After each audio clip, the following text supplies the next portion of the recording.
It is a great privilege to be joined by Chef Greg Silverman, our neighbor who serves as the CEO of WSCAH, the West Side Campaign Against Hunger, with whom we at the JCC proudly partner in support and community and in what it means to be neighbors here on the Upper West Side. And as we move towards Passover, a holiday where we are focused in so many different ways on food, we found it particularly meaningful to lean into our partnership with West Side Campaign. And I'm so delighted that we've had the opportunity to do this today, and specifically at a time in our Jewish year that intersects with a time of such profound food insecurity for so many of our neighbors in New York. This is obviously a problem of the times that we live in. It is also a problem that is ancient, stretches back to the Torah, is part of the story, in fact, of Passover, right? How is it that the Jewish people came to be in Egypt? We have to remember they were economic refugees. They were escaping a famine in Canaan, in the land in which they lived. They came to Egypt where there was more food, where there were more resources, and became powerful. And as we know in human nature, their fates changed. A new pharaoh came up who thought there were too many of them and they were too powerful, and that pharaoh enslaved them. And after 400 years of slavery, the Torah tells us God heard the cry of the Israelites and began to make happen their redemption from slavery. We know that issues of food did not go away even when that happened, though, because one of the core stories of Passover is that the Jewish people were so rushed that they couldn't pack the provisions that they needed. They didn't have time for their bread to rise up, which is why we eat matzah, and that the issue of hunger and want followed them for 40 years in the desert until they reached the land. And so in many ways, the story of Passover invites us into the reality of our ancestors, enslaved and hungry and stateless and reliant upon others for food. But for many of our fellow New Yorkers, this aspect of the Passover story is not a part of their history that they share at their dinner tables. It is tragically a part of their everyday lives. And so I wonder, Greg, if you can paint for us a picture of what food insecurity looks like in New York City right now, and also maybe how that's changed since the pandemic began. Yeah, well, thank you, Rabbi Joanna. It's great to have a chance to chat with you today. And with the JCC community, we're so thankful for all the support and collaboration we've had over so many years, and it just keeps shockingly can keep growing, and which is great. Maybe it's also shocking, but also sadly the as you asked for, like the state of hunger continues to grow as well. We never saw so many hungry people in recent past as we saw during the pandemic. Right, people lost jobs, people lost loved ones, people had other caregiving to do, and so they needed more support. And so emergency feeding organizations like WSCAH, we're one of many, we're not alone in this work, stepped up and served many people, and the community across New York stepped up to support that. And I think we thought a year ago that we were coming out of the pandemic. And as we looked at our numbers from January and February of this year, we saw that those numbers are up 50% compared to last year, which was up 95% compared to the pre-pandemic, right? And that means we're, roughly, 5,000 households just at 86th Street alone, just on the Upper West Side, right? WSCAH serves customers across all 5 boroughs. We have dozens of sites across the city, but just at 86th Street, we're now serving 5,000 families. which, we weren't expecting to be 50% busier than we were last year. And what we're seeing, right, and everyone's seeing this, right? We're seeing food prices have gone through inflation, through the roof, and that affects our customers, right? People are being forced to, in a sense, scale back what they're purchasing is, right? Like if you wanted fresh veggies, now you're buying canned. If you wanted organic, now you're buying conventional. If you're making choices based on the economic realities as opposed to a lot of your values. And so WSCAH and many others have, expanded what we're doing, and we'll give out 4.5 million pounds of food this year. Over half of that will be fresh produce, and we survey our customers. We know what products people want, and we make sure we get those. But those products for us as well the cost has gone, up dramatically. When my head of food said to me the other day, we bought 90 cases of oranges this week. It's like, no, I didn't know that.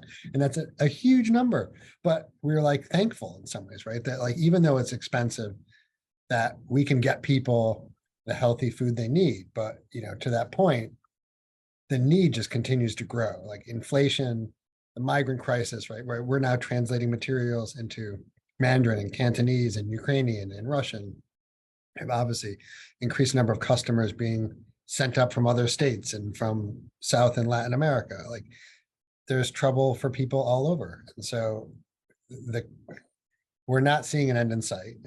And at the same time, to your point of like, who's hearing the call, what we're seeing at a city, state, and federal level from a public sector, the government, we're not seeing any answer to the call. We're seeing this thrust upon charity, and we're all getting stretched thinner and thinner. So I'll pause there. Yeah, I think many people at the JCC have at the very least walked by the 86th Street site, which is in the Church of St. Paul and St. Andrew on West End Avenue, and have seen our neighbors lined up on the steps of the church with their grocery baskets. And I wonder if you could help us see who are those people who are standing in line. If you could think about 2 or 3 of the types of guests or clients that you think about, who are they?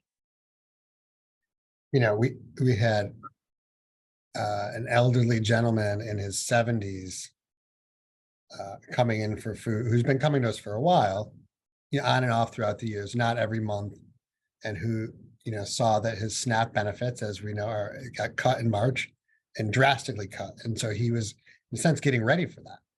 He was saying he was so thankful to be able to get that fresh produce, and he's on a fixed income, right? This person's 70 years old. This person's not going back into the workforce, right? This is an elderly person living alone on the Upper West Side and needing support. At the same time, we see caregivers, right? We see, moms with young kids who are doing part-time jobs and caregiving, who, when their kids aren't in school and we're not caregiving, they're coming in to get food because to make ends meet, because it's just not all coming together. It doesn't matter what the wages aren't enough, the benefits aren't enough, and not all of our customers are eligible for SNAP. So some people aren't even if the numbers are going down for what you could get, those numbers continue to decrease, and some people aren't eligible because of their immigration status and for other reasons. So we're just seeing working poor. This is the thing. It's like the opposite of what everyone says. It's like working poor trying to make ends meet and making sure that their kids have access to healthy food. That people are constantly thanking us, not just for food. They're very specific about thanking for the fresh food that they get. People want healthy food for their families. And then we've just seen, we'll see groups of folks.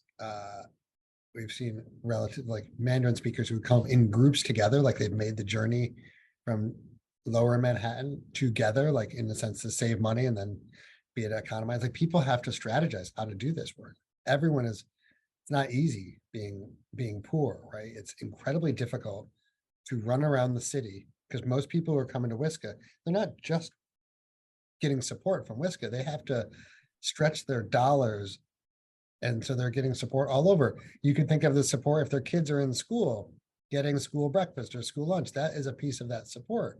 If they're elderly and they're going to a senior center, if they're getting home delivered meals, like they're patching this together and they're still not getting by. And that's the crushing part.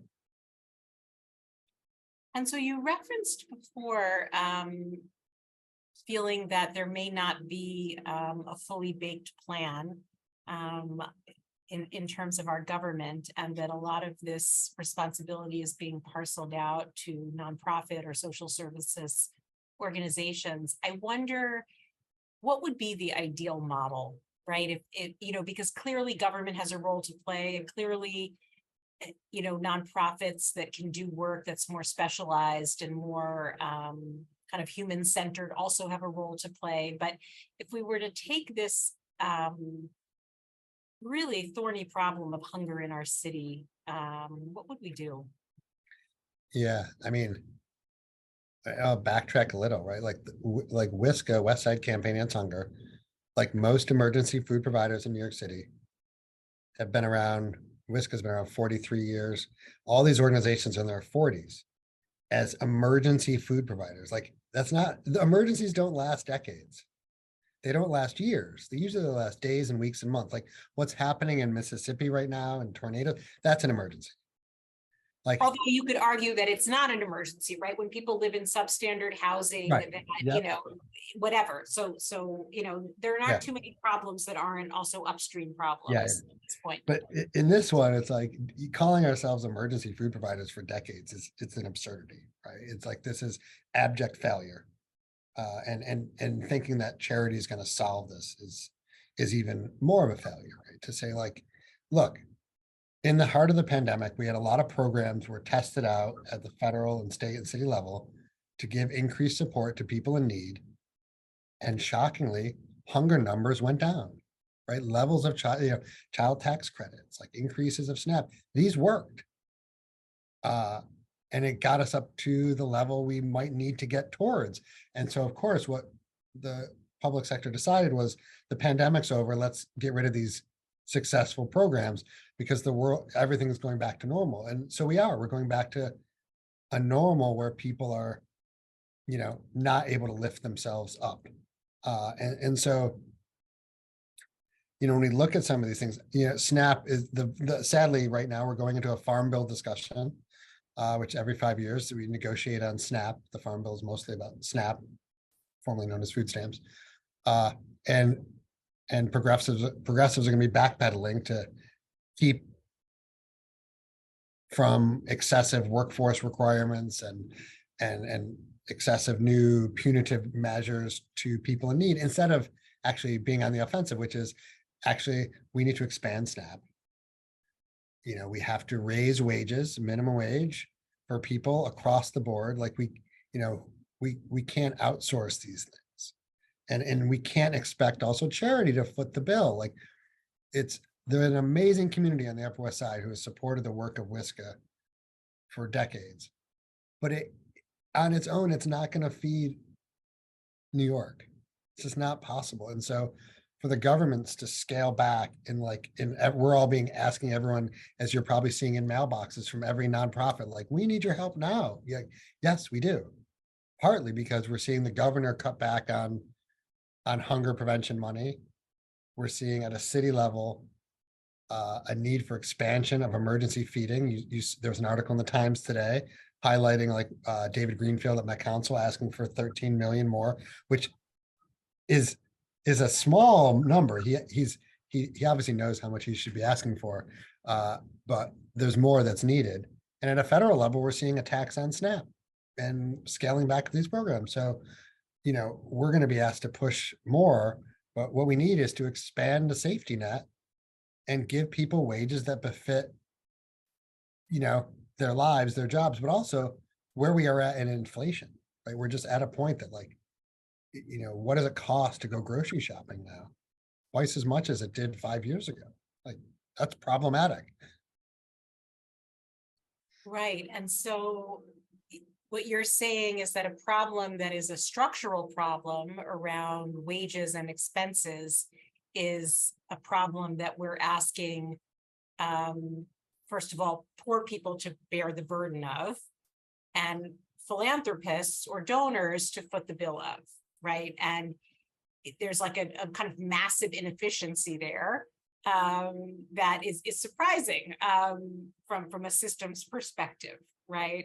Like a child tax credit, for instance, is a very efficient means of delivering resource into households that need it. Yeah, I mean, it's interesting because if we looked at the efficiency, I agree. Like oftentimes people don't like when I speak about efficiency, but at WSCAH we built with 7 other providers a collective purchase model because we wanted to drive down costs and increase the amount of healthy food. And really, it was tracking data better, and it was less wasting, in a sense, donor dollars on the way we use trucks and things. And it's just about being efficiency. And some were like, "Oh, you're using a business mindset." I'm like, "No, I'm just using a mindset of actually how to do the job best." Like I come from a kitchen world, right? Like I'm a chef, right? It's like, there's lots of ways to cook, but there's a few ways when someone tells me to like cook a steak, perfectly, or to like make a salad perfectly, like there's a way to do it the right way. And you're going to be efficient because you have to serve hundreds and hundreds of people. But we don't do that in the charity sector often. We're like, no, we have another way to do it. And I only say that because we have these models that work, like a tax credit or like SNAP, electronic benefits transfer. And at the same time, we're going to see these attacks already happening. Not everyone knows that a person on SNAP on food stamps cannot buy a rotisserie chicken. You can buy a raw chicken because, as the theory goes, if you're in poverty, you have more time to cook a chicken. And at the end of the day, when the grocery store is selling a rotisserie chicken for 1/3 of the cost, you're not allowed to buy that. So we don't want you to economize. We don't want you to save your time. And at the same point, they're now putting legislation, these ideas, absurd ideas like you shouldn't be able to buy sliced cheese.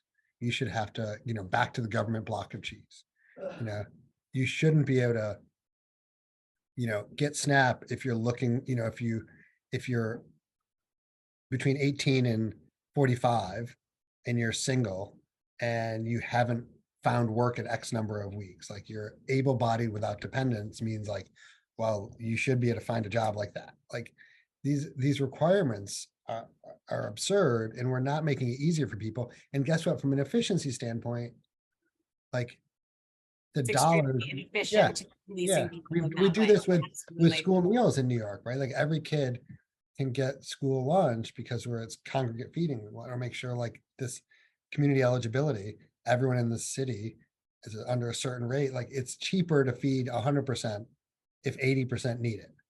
And yes, but that's a very recent thing that came just about 7 or 8 years ago, actually, right? It was a big, I used to work in school food work, and it was like a big push in different state by state. And it's like, we're just going to make life easier for the bureaucracy and everyone gets fed, and it gets rid of stigma, right? No one has to feel like, you see, which kid is getting the free lunch versus the paid lunch, who gets a note sent home saying your parents owe money for school. Like these things are absurd. It's the same thing with SNAP. Like, no one wants to be waiting out in line to get food, right? At WSCAH. I don't, people might say we love the food, we're thankful for it, but no one wants to be getting up early in the morning to wait because they're afraid that we're going to run out. And by the way, we've never run out of food. We never will. But people it's ingrained in their psyche, right? That like, I have to go early because I can't not get that food. So I'm going to wait in line. We serve at 9. Someone calls up and they said, "What time should I come to get food? What time do you open?" I say, "We open at 9. They're like, "Oh, should I get there at 6 in the morning?" I said, "No, get there at 11 in the morning. There won't be a line and you can just show right up and the food will be there." Like, but you might run out. I'm like, "We'll never run out." Yeah. It's just, we refuse. It's also that, but that's because we have such an amazing support network on the Upper West Side. Like we would never allow that to happen. Yeah, I think it's so interesting when we start to poke holes at some of the arguments around how the social safety net is being kind of doled out. And that there's this idea of like, well, people shouldn't take, more than they need or whatever. And then you think about the school lunch example, which is like you have a million bureaucrats sitting in an office figuring out which of the 20% of kids need the lunch and which don't. And you've just spent tons of money in this completely inefficient way, rather than just making it available for, whatever percentage of kids who need it by giving it to everybody for free, right? It's really this idea that is so punishing to poor people themselves under the guise of saving money and being efficient, so to speak. I mean, and it's, that's many, many, many years of vilifying the poor, even as wages have not kept up with costs, even as, the so-called minimum wage in this country hasn't budged, since in 30 or 40 years, actually, right? When everything else we know has gone up in cost so tremendously. So we have to wonder, particularly from a kind of communal and I would say even a spiritual framework, who bears the burden of this and what's our role as neighbors, as members of this community to create the lines of connection, to create the dignity that our fellow human beings should be afforded. Yeah, no, go ahead. No, sorry, go on. Well, I was going to say and this is in the I've been at WSCAH 6 years, decades before my time at WSCAH.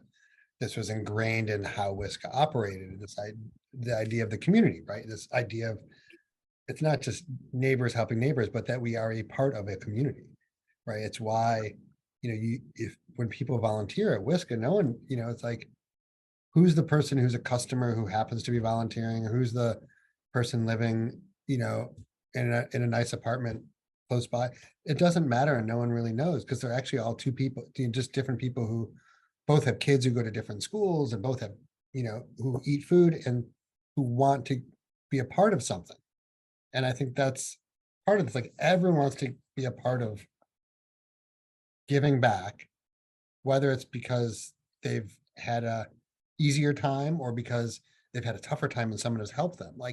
And so it's just, I think it gets lost in this sort of, it's some of the meetings we've had recently on this sort of othering and, the us versus them. And it's not that, right? It's like, we all live in this community, whether your community is like a neighborhood within the Upper West Side, whether it's the Upper West Side, whether it's New York, whether it's, and we all have some role to play, and we all can, and we don't, it doesn't have to be exceptional to other people. And I think that's what I love about being part of the WSCAH community, is that you just don't know who you're talking to at any point, because it doesn't matter. Yeah, because I think it's like, if someone is poor, that's just one thing about them, right? That's actually about their household income. That isn't about their potential as a human being. That's not about who they are in their community. That's not about how beloved they are to the people close to them, right? And so I think the idea of providing an environment in which everybody can give in some way feels like such a powerful affirmation of that, right? That there aren't some people who give and other people who take, that actually, we know this from our own lives, it's sort of a sine curve, right? Like, there are moments in time when all of us are in some kind of need, and the very, very lucky of us, among us, have people and communities around us that step in with support. Speaking of which, I'm thinking about something that we say at the Seder. Just at the very beginning, we say, Kol divchin yetze v'yuchal, Kol divchin yetze v'yuchal. All who are hungry come and eat, right? And let this Passover table be open to everyone. And, it's a very lovely thing to say, right? But actually, we've already set the table, everyone's already there, you're not opening your door actually and letting people in. And in our tradition, what we say is that kind of like the ability to say that and be honest means that prior to Passover, we have given ma'od chitin, we've given money for the poor. such that everybody can be having their own festival, meal or experience.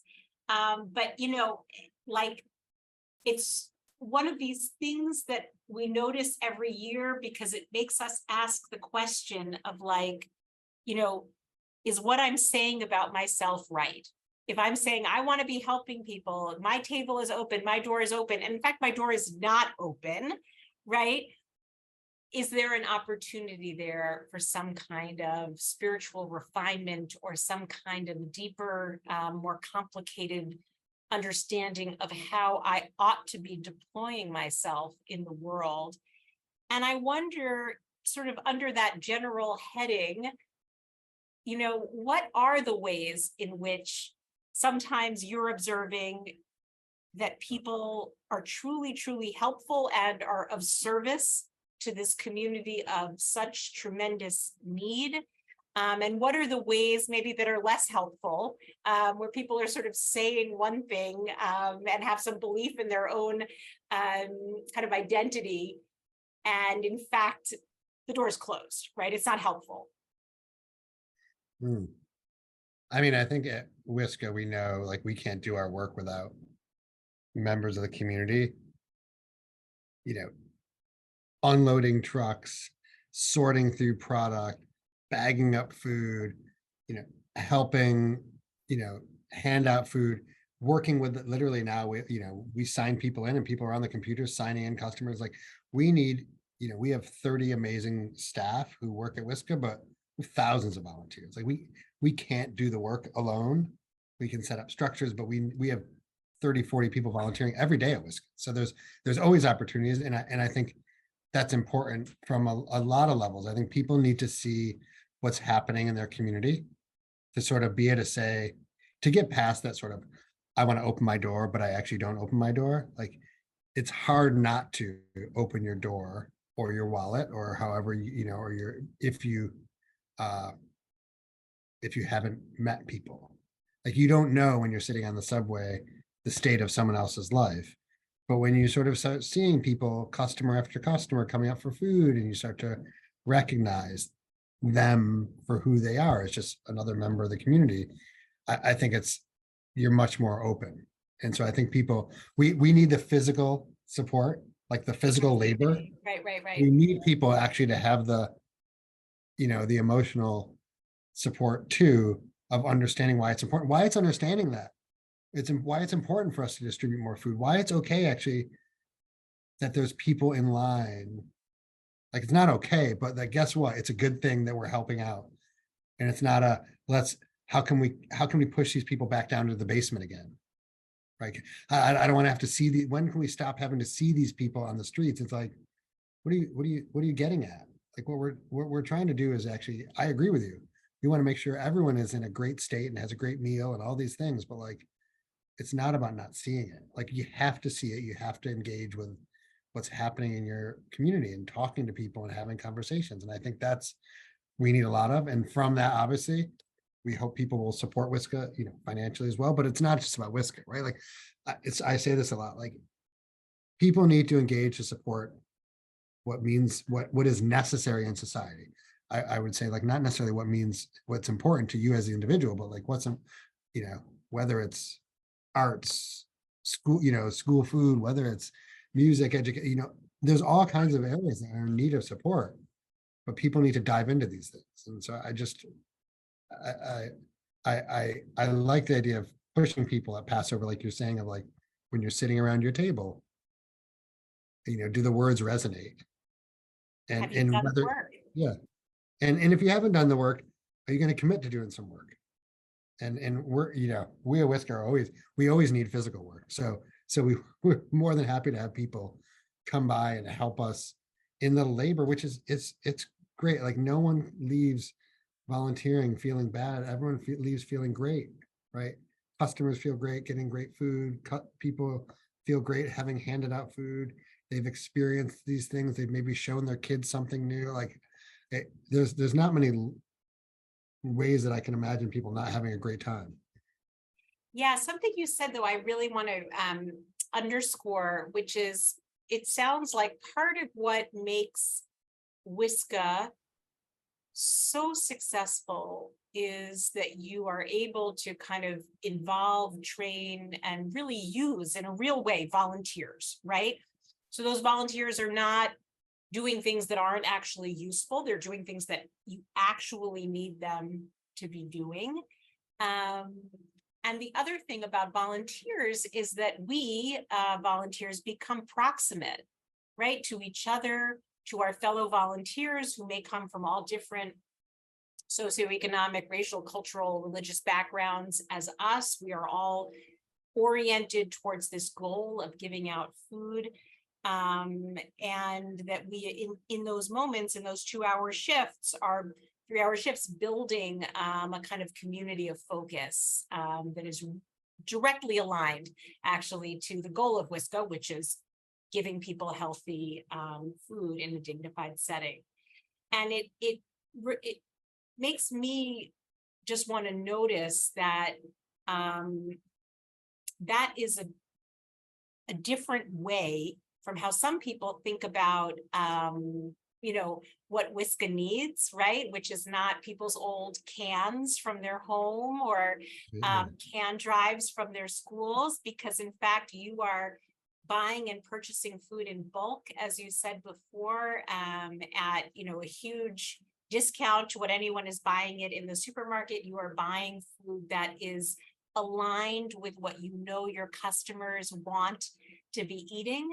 And that is fulfilling the goal of serving people healthy food.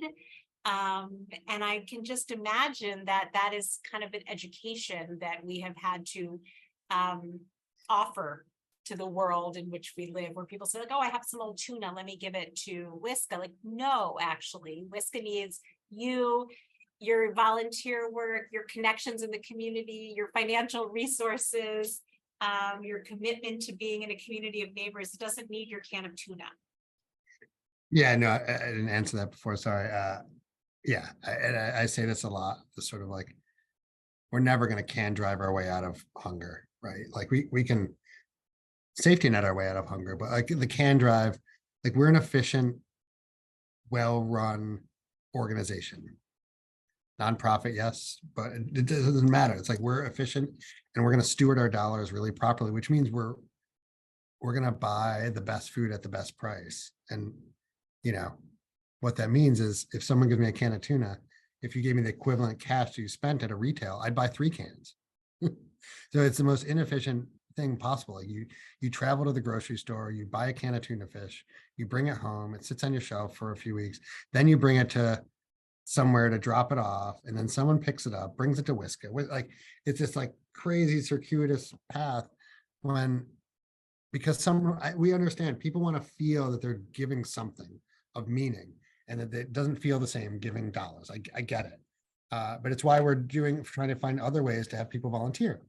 It's why we'll do Rock the Block in I think May 21st, that Sunday, where we'll have like a massive show of volunteer force volunteering. 1,000 people hopefully will come out and volunteer outside on the street, and we will pack literally tons and tons of food for our neighbors in need. And we're not asking people to show up with a can, right? We're going to have pallets and pallets of tuna and beans and produce. And that's just the different way of looking at it. It's like, and also we don't want a customer to like look at their food and be like, wait, everyone else got this one type, and what's this other random can? Like that's, it's like you go to the grocery store and you want things organized and to look a certain way. We want customers to have the same feel, like, oh, this is the great product that I'm used to getting here. I didn't just get some random thing that's out of date, or so yeah, we're it's contrary to what everyone likes to think about, but we're not big fans of can drives. We've done virtual ones, which we think where people donate dollars and we can pick out what products, and we think those work better. And we appreciate, and I think more and more we're seeing, especially during the pandemic, community groups saying to us, what, to your point, Joanna, like, what can we do for you? Like, what can we do that will be meaningful? We don't want to just do something that's not, because our constituencies will be upset too if they find out what they did wasn't that meaningful. Like my parents called me the other day and were saying like they stopped doing their peanut butter and jelly sandwich making. I was like, good. Like, I don't think you need to be shipping peanut butter and jelly sandwiches to Haiti, like on someone's jet. Like I was telling this example, like give the donation, like give some jars of peanut butter and some bread, but like making the sandwiches makes the charity, the giver feel good. But like charity isn't about, right, the giver. Charity should be about the person who's receiving it. And I think we forget that. I think charity is also about the society that we're creating together, right? Like the word tzedakah in Hebrew comes from the root tzedek of justice, right? Like what is the society that we are birthing together? And how does everybody have a part in playing in making that happen? We have a question that I want to just pull up, which is from Carol. Are public food benefits solely a function of the federal government, or is the state or city involved as well? And are all benefits being cut back now? Yeah, it's a good question. They're all wrapped in together.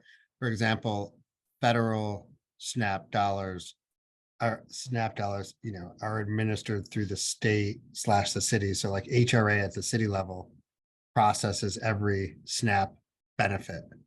So if HRA at a city level, as you're hearing about cutting staff because of budget cuts, those cuts will lead to slower processing time of SNAP benefits, which already are out of compliance with federal regulations.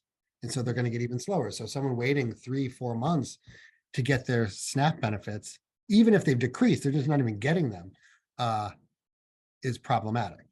At the same time, the city council, as part, like, funds the Community Food Connections program, for example, which gives money for emergency food providers, about $55 million that gets dispersed across the city. So that's a city level. At the state, we have the Hunger Prevention Nutrition Assistance Program and Nourish, about another 50+ million. That's the governor sort of is cutting it up smaller right now, pushing the state legislature to put it back. So you're seeing there's a lot of different benefits as part of the sort of public support. It's not just at a federal level. They all seem to be getting some level of cutbacks, even though they're separate programs.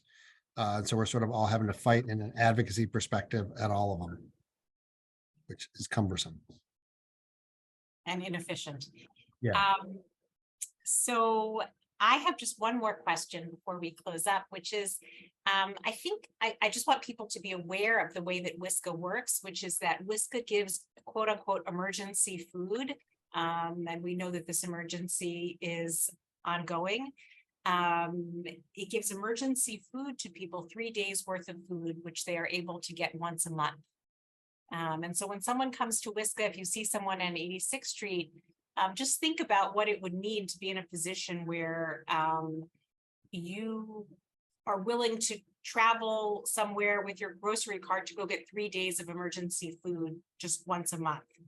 And so I wonder, I know that you think about this a lot, if you could just walk us through the other ways in which WSCAH helps the customers who come to be able to access the benefits that help to tide them over in some way for the rest of the month. Yeah, I mean, so the biggest way, we have our benefits enrollment team. So every one of our customers is in our database. It's not because we have a screening related to income to say, oh, you're not you're below a threshold, therefore you can get food from us. Anyone can come get food. But we know that the benefits are much more impactful than the food, right? Signing people up for SNAP, signing people up for housing assistance, signing people up for health assistance. And so we go across the city, right? Our teams will go to different elected officials' offices, to community organizations, and we will sign their customers up for benefits. So we will, just like we are now delivering food into communities, we want to deliver those services into the communities and help people navigate these really bureaucratic systems, right? Like the system we use, the software that's used to input someone's SNAP benefits, any customer could do it themselves, theoretically. But these systems, like, we don't have some magic portal that gets us through it. It's just our team is like, so they're just They have a lot of experience signing people up for benefits. They know how to navigate a really cumbersome system. So it's really difficult for a customer to navigate. Anyone. It's not about it doesn't matter who you are, it's not easy. And so our team are experts at sort of helping people navigate the system. And we've really focused in on that, helping people sign up for benefits, giving people tools to advocate. And we do a lot of city and state advocacy, getting the word out about key legislations, having it's about our donors and customers, everyone being a part of that discussion and just being a part of it across the city. And seeing the sort of food and benefits is sort of the direct side, and the indirect is the advocacy and what we do at the roundtable. So trying to sort of play at each side of this to move the needle a bit. Right. No, that's such a powerful combination of progress. Just to close out, I wanted to say two things. The first is, as Greg is aware, my mother, Susan Samuels of blessed memory, whose fourth yard site we just observed, was a long-time board member of WSCAH Campaign Against Hunger, and who found that her involvement with WSCAH was among the most meaningful experiences in her whole life. And so it feels particularly meaningful for me to be in this space with you and to think about how the JCC can play some part in deepening and expanding and easing the burden of your work. So thank you for the many years of real engagement that my mother experienced, and also for all of the engagement that everyone here at the JCC is benefiting from at WSCAH. And the second thing I want to say is that as we near Passover, we at the JCC are coming together to offer a special series of volunteering and learning. You'll see some of that in the chat. There are volunteer shifts, including tomorrow morning. We have a couple of spots, I think, from 9 to 11. We are doing tours of WSCAH through the JCC.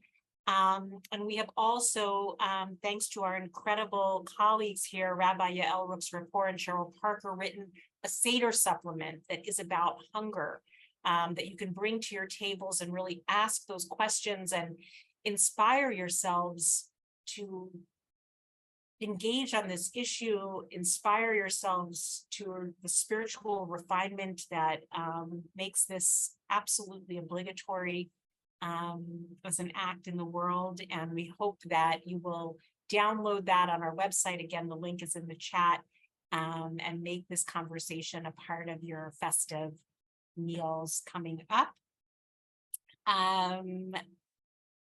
I wonder if there's anything else, Greg, that you want to share just in our last moment together.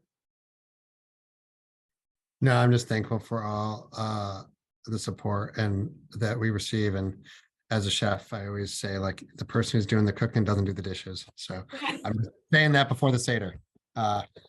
Words to live by. Wonderful. Well, Greg, thank you so much for everything that you do, you and your team, which just play an important role in the lives of people, but also in the conscience of our neighborhood and our city.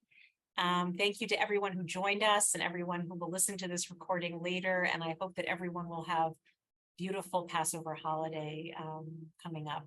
Chag Sameach, and take good care. Thank you.